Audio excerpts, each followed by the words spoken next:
Soraka. Within the natural selection of enchanter picks in League, Soraka is what I would consider the queen of enchanters and sits upon the very top of the enchanter food chain. With some of the highest raw impact out of most enchanter champions, led by her class-leading healing output, it's no surprise that Soraka could be a great addition to any champion pool. Here's a quick breakdown of how we'll be going over the video. I'll touch on general concepts of Soraka's purpose as a champion and what success looks like in games that you are doing well on her. We'll then discuss different components of her kit and how we can work better to optimize each one of these. This includes going over different matchups, rune optimizations, ability maxing, your build, drafting, and how to play out each phase of the game. By the way, if you enjoyed this video, we'd really appreciate a like and sub if it helps you out. Moving on. To start things off, let's cover Soraka's champion identity.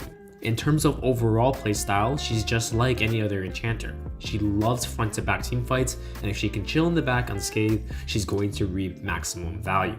She trades this extremely high value healing for not much in pretty much every other department. With limited peel tools and low mobility, positioning is by far some of the hardest among enchanters, and that her games are relatively volatile as a result. If times are good, they're really good, and if they're bad, they're exceptionally bad. This ties well into her situation around draft.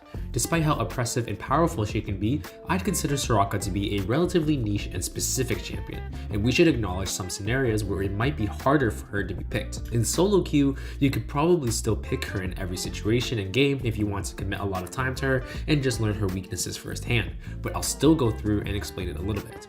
And Soraka can very quickly run out of gas in team fights without walking up and taking a risk with her Q to top herself off. Because of this, enemies can capitalize and punish her very heavily. I'd say either build very defensive against these comps in these scenarios, or try to just pick a different champion that can answer it better. Soraka loves the front to back, and you should pick her in situations where you can confidently sit in the back line and not stress about the enemy threatening you directly. The same ties in with her matchups. She's called the queen of enchanters for a reason, and she absolutely stat checks every single other enchanter in the game thanks to her value and sustain in her Q and her insane healing overall. If you see the enemy pick an enchanter first, that's usually your cue that it's okay to pick her. This is generally the mindset and conditions that are used in pro play as well when drafting around her high level. Teams also lean to draft her later in compositions like in the B4, B5 or R4, R5 positions just to limit the time that the enemy team can use to adapt the rest of their comp to better dive Soraka. Moving on to her kit, I'll quickly touch on each ability and its use cases. Let's start with her passive Salvation.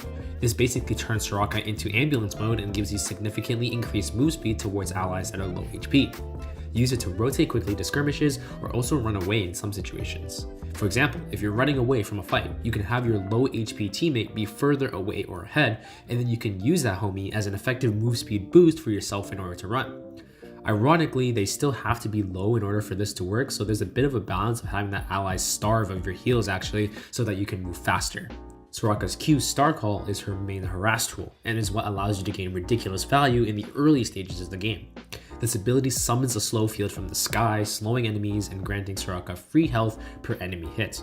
This health bonus grants a massive refund to the health cost of her W, which we'll talk about in a bit, as well as transferring the health regen bonus of her Q to that partner champion. In lane, Soraka should focus on sustaining her allies with Astral Infusion while using Star Call to harass and top off her AD carry. Now on to Astral Infusion, which is her W. Soraka basically channels a targeted heal on an ally, restoring health and consuming a portion of her own health to do so. This ability is the cornerstone of Soraka's kit, allowing her to heal her allies and sustain them in lane. A common interaction to consider with her W as well late game is when she has Warmog's passive, because this allows her to access permanent Warmog's healing and effectively negate the cost of her W to begin with. More on this later. Soraka's E, Equinox, creates a zone that damages and silences enemies who stand on it. This ability can be used defensively to deter enemy engages or offensively to set up ganks or secure kills. Equinox should be used to zone the enemy and prevent them from engaging on her or her allies, or in some cases to get free harass and proc spelties for free. A small but mighty combo for this is to E into Q, since the slow from her Q can help lock down enemies, therefore increasing the chance of her snare portion of her E to proc. You can also use it on your own body to prevent enemies that engage onto you from getting their full combo. For example, Alistar and Leona won't be able to full CC you if you do this because they won't be able to stun or knock you up once they dash in. Soraka's R Wish calls upon the stars to heal all allied champions on the map, regardless of location. This non-targeting ability is a powerful tool for turning around fights and sustaining allies across the map. Its potency also increases when allies are low, generally used as right before your teammates die or for global pressure, so you can contribute to skirmishes elsewhere on the map. Moving on to runes, Soraka typically takes the Summon Airy Keystone rune, as it enhances her supportive abilities and just provides extra healing for allies. It's just overall pretty good. The rest of her rune setup may vary depending on the situation, but the most common choices are here. Mana Float Band is going to be great here because Soraka can struggle with mana in the early game, so this increases her sustain significantly. Transcendence gives Soraka extra cooldown reduction based on her level, which can be helpful for more uptime on her W and other abilities.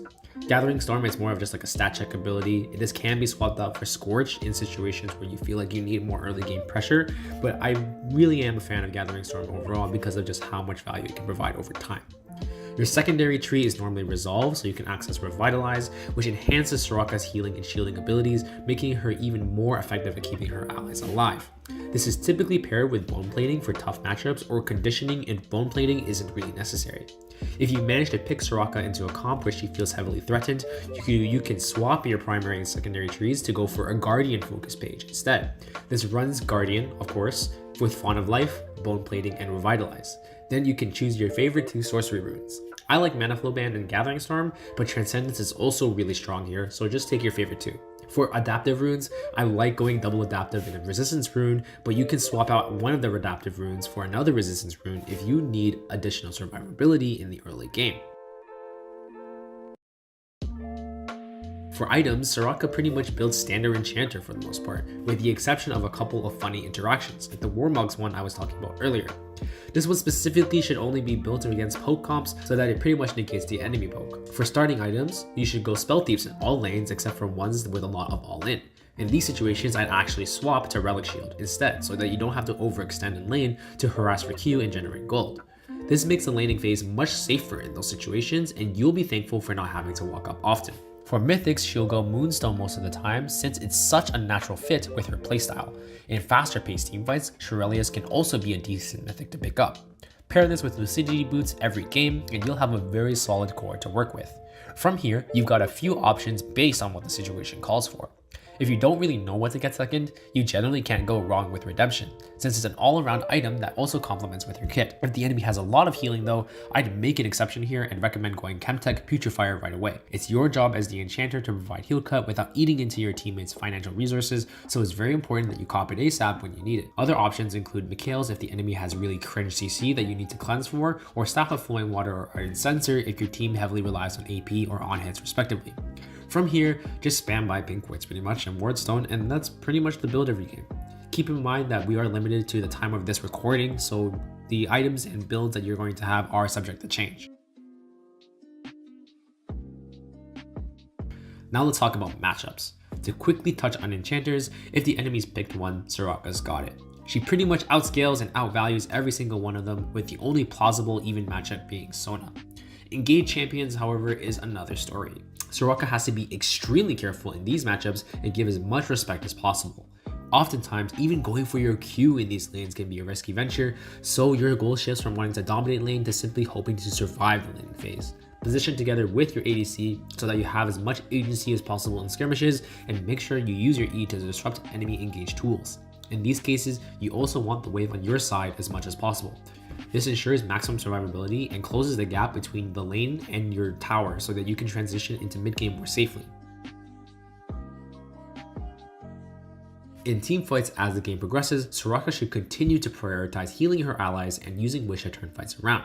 She should position herself at the very back behind her allies and use Equinox to peel for them or set up engages for her team.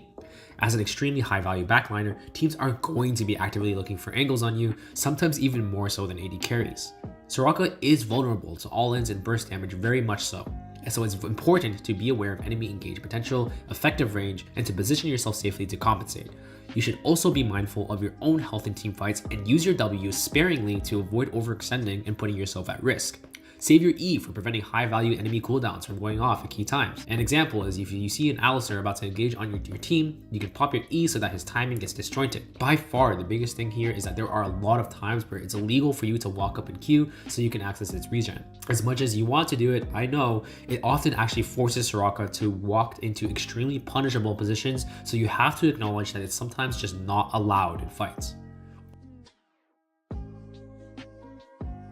Overall, Soraka is a very obnoxious support champion in a lot of ways. She has some of the highest healing output in the entire game, and while her kit is relatively simple, positioning and creativity are heavily rewarded on this champion as respect to her delicate playstyle she commanded. As always, hope this guide was helpful to you guys, and I'll catch you in the next one. Stay fresh.